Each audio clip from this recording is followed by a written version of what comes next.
Video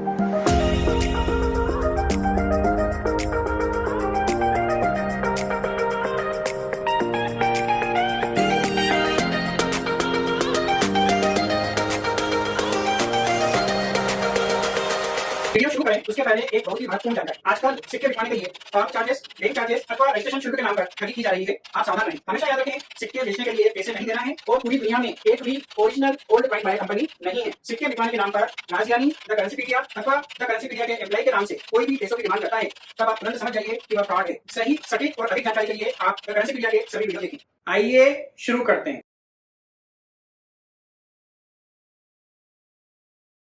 सत श्री अकाल दोस्तों, मेरा नाम है राज ज्ञानी और आप देख रहे हैं देश का सबसे भरोसेमंद, विश्वसनीय, सच्चाई और ईमानदारी में नंबर 1, विश्व भर में ख्याति प्राप्त द करेंसीपीडिया। एक बार फिर से दिल से स्वागत है आप सभी का आपकी अपनी करेंसी की दुनिया द करेंसीपीडिया पर। दोस्तों, आज हम आए हैं चाय पर चर्चा करने के लिए अमोल सोनार जी के साथ, जो हैं पुणे के। हेलो सर, नमस्कार। कैसे हैं? एकदम मस्त मस्त। क्यों मिलना चाहते थे आप मेरे से?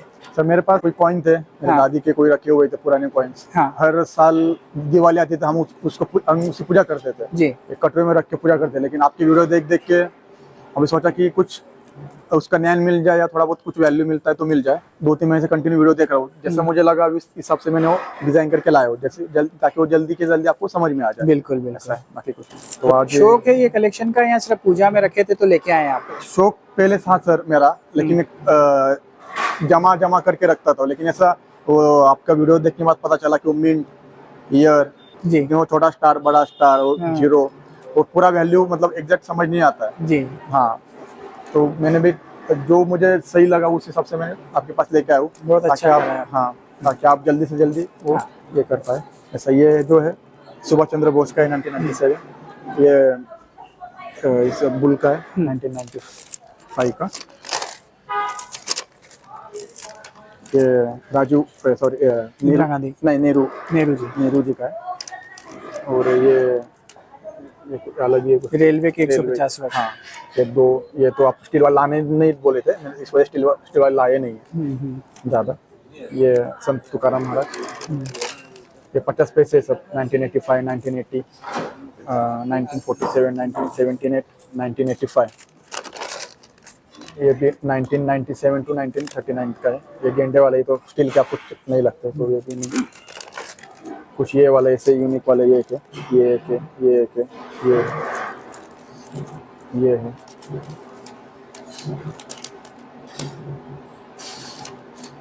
ये कौन से मेटल का पता है आपको? नहीं सर, सिल्वर है। ये सिल्वर है। हाँ, सिल्वर का है। सिल्वर 50% सिल्वर है, 100% नहीं, पर सिल्वर है उसमें। 1945 तक, 1940 से लेके 45 तक के 1 रुपए के जो सिक्के बने थे, अच्छा, इस टाइप के, वो सब 50% सिल्वर में बने थे। और 1939 और उसके पहले वो फुल सिल्वर में बने। कुछ ये है कमल के फूल के, जैसे 10 पैसे। कुछ ये है बाकी फोल्डर में।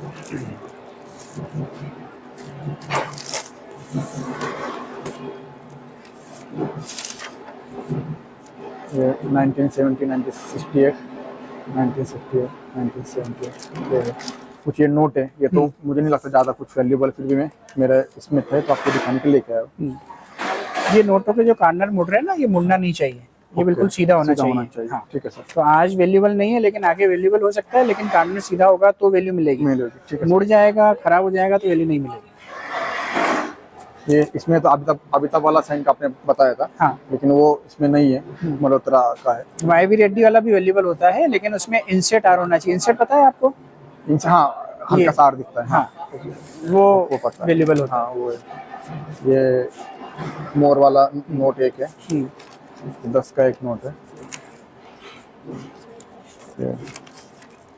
ये मोर वाले नोट 10 का। ये 100 का है, ये 5 का है, ये 1 का है, लेकिन इसके ऊपर लिखा हुआ है तो आप वो भी नहीं। ये 5 का, ये तो सब नए हैं, तो कुछ ये है।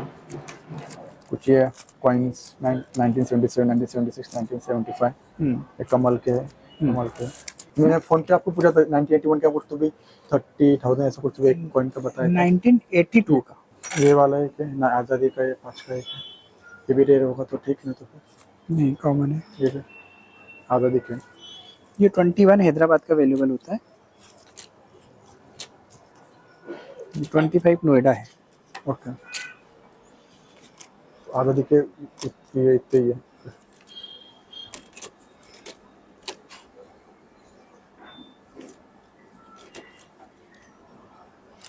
ये 22 है, 21 का अवेलेबल होता है ये। 21 का, ओके। दोस्तों एक और नया स्कीम सामने आ रहा है। ये 20 रुपए का सिक्का जो दांतेदार आता है, इसको ठोक ठोक के एकदम गोल कर दिया गया है कि ये कुछ अलग है, ऐसा दिखाने के लिए, ऐसा जताने के लिए, और इसको एक एरर कॉइन बताकर और महंगे दामों पर बेचने के लिए। तो बहुत ज़्यादा सचेत रहने की ज़रूरत है। हर तरह से स्कैम करने की कोशिश की जा रही है, हर तरह से फ्रॉड करने की कोशिश की जा रही है। एक कॉमन सिक्के को ठोक ठोक के पूरा उसको गोल शेप दे दिया गया है ताकि ये देखने में ऐसा लगे कि ये कुछ अलग है, पर ये इसे मैन मेड एरर कहा जाता है, जो इंसान द्वारा गलत नियत की वजह से ऐसी कलाकारी करके बोले वाले लोगों को महंगे दामों पर बेचने के लिए इन सिक्कों के साथ छेड़खानी की गई है। एक बात बता दूं मैं आपको, भारतीय मुद्रा के साथ छेड़खानी करना कानूनी अपराध है, इसके लिए आपको जेल भी हो सकती है। तो सावधान रहें, कभी भी इस तरह की छेड़खानी न करें, ठीक है। ये 20 रुपए। 1982 का आपने 40,000 बताया था, वो मेरे 6 ग्राम बोला है मैंने। हाँ, लेकिन अब इसका ग्राम मुझे नहीं पता, वो गिनना पड़ेगा ना। हाँ ये 8 ग्राम है। ये 8 ग्राम का। हाँ ओके। ये 2 सिक्के हैं, ये 800 रुपए का है, ये 1600 रुपए का है। अब इन दोनों में फर्क क्या होता है वो भी आप समझ लो। इसके दांते दिख रहे हैं आपको, बराबर। ये दांते पूरे ऐसे लाइनें हैं, अच्छा। घिस नहीं गए हैं, ऐसे लाइनें हैं ना। ओके, हाँ। हाँ, और इसमें देखो आप, ये लंबी है और बीच में एक अलग है। तो ये 2 पार्ट में बना है, ये सिंगल पार्ट में बना है। ये 2 पार्ट में जो बना है ये 50% सिल्वर, ये 100% सिल्वर है। और इसके अलावा एक और चीज होती है, 1940 के बाद 50% में ही बने। ओके। 1940 के पहले वो फुल सिल्वर में बने। ओके, ठीक है, तो सन देख के ही मालूम पड़ जाता है कि फुल है कि हाफ। बराबर। अगर ओरिजिनल है तो, डुप्लीकेट है तो कुछ भी कर सकते हैं। बराबर। तो ये 2 सिक्के आप इसमें डाल दीजिए। मैं आपको रेट बताते जाता हूँ। हाँ, तो आपको लगता है हाँ, तो 1970 का है तो वो 10 से 20 हजार रुपए का है। अगर 1970 का नहीं है, 75 से 82 के बीच का है, तो वो 5 रुपए नकद। ये 1982 राष्ट्रीय एकता वाला 50 पैसे का सिक्का वैल्यूएबल होता है, लेकिन वो कलकत्ता मिंट का होता है। तो ये बॉम्बे मिंट का है। अगर ये कलकत्ता का होता तो इसके आपको 3000 रुपये मिल जाते हैं। ओके। यूएनसी कंडीशन में उसका रेट 3000 रुपये चल रहा है। ये वाले नोट अभी आप रखो संभाल के, आगे जाके रेट बढ़ेंगे तब आप देना है इनको। ये जो 25 पैसे है ना, ये 1980 का अवेलेबल होता है। 80 का है क्या? 1980 का है ना सर? बॉम्बे का 1 लाख रुपए का एक है। ये भी मतलब 5 मिनट से जाएंगे सर? ये वाले भी? ये वाले 10 रुपए में जाएंगे। ये भी देना है सर? हाँ, ये 5 में जाएगा, ये 10 में जाएगा। ठीक है सर। 1967 का 50 पैसा, ये 10 में जाएगा। वो भी देना। ये अगर 57 का होता हाँ, तो 50,000 का है। ओके। 67 का है तो उसकी वैल्यू नहीं है। ओके।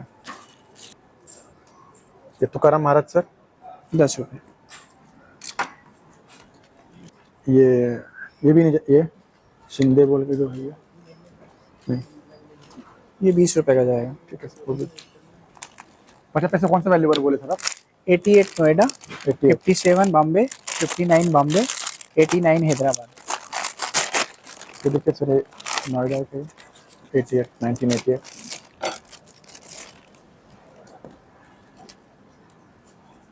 बॉम्बे है, आपको मिनट में पहचानना आता है? हाँ हाँ। कलकत्ता, बॉम्बे। दिखाऊं आपको? नहीं कोई बात नहीं सर। इसमें देखो 93 वैल्यूएबल होता है हैदराबाद में। हाँ, ये बॉम्बे है। बॉम्बे। ओके। हाँ। तो मतलब उससे कुछ वैल्यू मिलेगा नहीं? नहीं, इसका कुछ वैल्यू नहीं मिलेगा। गेंडे वाला सर? गेंडे वाला भी 93 वैल्यूएबल होता है। 93 है, उसमें एक डाला हुआ मैंने। किस में डाला है? इसमें उसमें एक डाला हुआ। हाँ दोस्तों, मैं आपको बार बार बोलता हूँ कि जब भी आप आते हैं ना, तो जो वैल्यूएबल कॉइन होते हैं वो आप सबसे पहले दिखाया करिए। पहले ही लगा है। और बाद में फिर क्या होगा कि सारा काम होने के बाद में आपकी ट्यूबलाइट जलेगी कि इसमें 93 हैदराबाद था या 57 था, तो वो फिर ढूंढेंगे। एक्चुअल में होता नहीं है, एक्चुअल में नहीं होता, क्योंकि मैं चेक करके लेता हूँ ना, लेकिन कन्फ्यूजन तो किसी को भी हो सकता है। और वहम की दवा तो हकीम लुकमान के पास भी नहीं थी, तो यदि आपको वहम हो जाए कि मैं तो लाया था 93 हैदराबाद, तो उसमें आपका भी टाइम खराब होगा, मेरा भी टाइम खराब होगा। इसीलिए निवेदन करता हूँ बार बार कि सबसे पहले वैल्यूएबल सिक्के आप दिखा दो, ताकि आप अगर एक्चुअल में वैल्यूएबल सिक्के लाए हैं तो मैं उसकी नोट कर पाऊँ, और यदि आप एक्चुअल में वैल्यूएबल नहीं लाए, आपको कन्फ्यूजन है, तो आपका कन्फ्यूजन दूर कर पाऊँ। तो इस वजह से बार बार यही निवेदन कर रहा हूँ कि सबसे पहले आप वैल्यूएबल सिक्के अलग करके लाएं और सबसे पहले वही दिखाएं, ठीक है। अभी देखिए, आप इसको हम छोड़ते हैं, आप पहले 93 हैदराबाद ढूंढ के आइए। जो उन्होंने वो, हाँ, क्योंकि वो फिर सारी मेहनत बेकार जाएगी। 1992 है, मैं कंफ्यूज हो गया था, 1992 है। तो आप कंफ्यूज हो गए थे, वो 1992 है, 2 है, 1993 वैल्यूएबल है ना? इसमें से कौन सा वैल्यूएबल है? 1973 50 पैसे ना कॉमन है। ये ₹2 1992 2003 ये नोएडा का वैल्यूएबल होता है, लेकिन ये हैदराबाद है। तो दोस्तों, यह थी हमारी चाय पर चर्चा। बहुत सारे कॉइन इनके थे जो हमने परचेस किए हैं, ये वाले भी परचेस किए हैं। इसमें कुछ सिल्वर कॉइन भी है, कुछ 50% सिल्वर कॉइन भी हैं, कुछ कॉपर निकल के, वो सभी कॉइन इनके लिए हैं, और पैसे हाथों हाथ दे रहे हैं अभी इनको। जी, तो आपकी अकाउंट की डिटेल दे दीजिए, तो वो ट्रांसफर करवा लीजिए आप, है ना? जी सर, जी मैडम। तो हम वीडियो को एंड करें उसके पहले आप बताइए कि आप आए तो कुछ कंफ्यूजन भी था आपको? हाँ, मतलब मिंट वाइज और साल वाइज वो था, हाँ, लेकिन वो आपसे मिलने के बाद क्लियर हो गया सर। क्लियर हो गया। जी सर, बहुत अच्छा लगा सर। अच्छा, एक्चुअली क्या है, फ्रॉड बहुत ज्यादा हो जाता है सर। हाँ, तो हाँ, मिलने का मतलब, सामने सामने मिलने का मतलब कि क्लियर हो जाता है। हाँ नंबर, आपका फोटो अलग रहता है, जी, प्राइस कुछ अलग लिखा रहता है, तो आदमी उसमें कंफ्यूजन हो जाता है। हाँ, वो दिक्कत है, उस वजह से बहुत सारे फ्रॉड से बचना चाहिए एक्चुअली। और जो एक्चुअल में है उनसे जाके मिलके जो एक्चुअल कॉस्ट वो लेना चाहिए। कि आप क्या कीजिए, एक्चुअल में पहले बात कर लीजिए, बात करने के बाद सर को बताइए ये मेरे पास है, तो एक्चुअल उसका कॉस्ट बताएंगे, तो उसके बाद फिर आप आके उनको मिलिए, ताकि आपका टाइम उनका टाइम दोनों का टाइम वेस्ट ना हो। तो एक्चुअल में जो कॉइन होगा वो मैं बताऊंगा, बराबर। पर अगर बाय चांस ऐसा है कि अगर रेयर कॉइन है ही नहीं तो कुछ तो नहीं मैं कर झूठ थोड़ी बोलूंगा। बराबर नहीं सर, आपके ऊपर पूरा ट्रस्ट है, इसलिए आपने जिसका वैल्यू 10 रुपए बताया उसका 10 रुपए ले लिया, जिसका 1 रुपए बताया उसका 1 रुपए ले लिया, जिसका 1800 बताया उसका 1800 ले लिया। ऐसा नहीं है कि आपके ऊपर ट्रस्ट ही नहीं है, जो आपने सही बताया उसी हिसाब से किया है। तो दोस्तों, यदि आप भी हमसे इस तरह मिलना चाहते हैं तो आप www.thecurrencypedia.in पर जाकर चाय पर चर्चा, फोन पर चर्चा या वीडियो कॉल की चर्चा बुक कर सकते हैं, और इसी तरह टेबल पर बैठकर चाय पर चर्चा भी कर सकते हैं। अपने सिक्के और नोट दिखा सकते हैं। यदि आप बेचना चाहते हैं तो बेच के हाथों हाथ अपने पैसे प्राप्त कर सकते हैं। आज के लिए बस इतना ही। बहुत ही जल्द हम फिर मिलते हैं एक नए रोचक, अद्भुत और ज्ञानवर्धक वीडियो के साथ। तब तक के लिए आप अपना बहुत ज़्यादा ख्याल रखिएगा, आपके अपनों के लिए, हमारे लिए, देश के लिए और दुनिया के लिए। और हाँ, मुस्कुराते रहिएगा, क्योंकि आप कैमरे की नज़र में हैं और ईश्वर आपको देख रहे हैं। जय हिंद, जय भारत।